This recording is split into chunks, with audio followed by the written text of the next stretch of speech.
Hi, my name is Bali. I'm going to talk a bit about NBI, Neethling Brain Instrument, and whole brain thinking.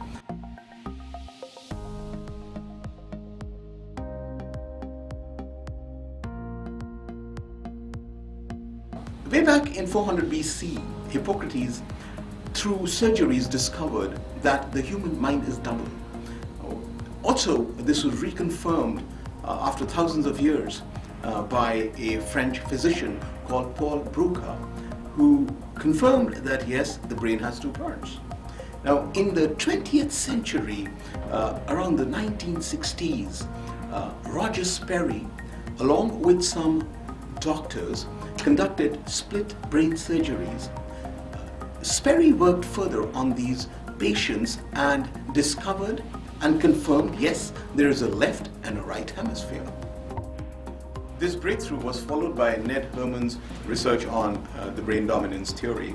Finally, in the 1980s, Dr. Neethling, along with Paul Torrance, discovered the four quadrants of the brain, namely L1, as he would say, the front left, L2, the rear left, R1, the front right, and R2, the rear right. Over a period of time, many lead universities continue to do further research on whole brain thinking, and Neethling is a major part of most of that research, and he continues to research this over all these years. Here's the crunchy part.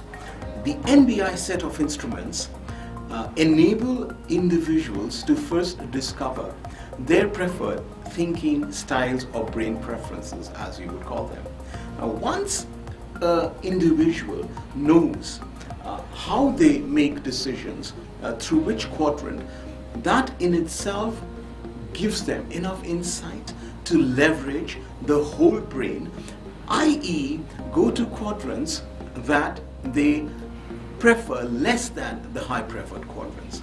Now, when they start to do that, the decisions, the choices, the strategies are significantly more effective and garner significant better results than using their preferred styles only. So that's one of the biggest gains of this whole brain thinking and leveraging the whole brain. Besides this, of course, when teams work together and organizations, they start creating whole brain teams. That's, of course, a totally different ball game then.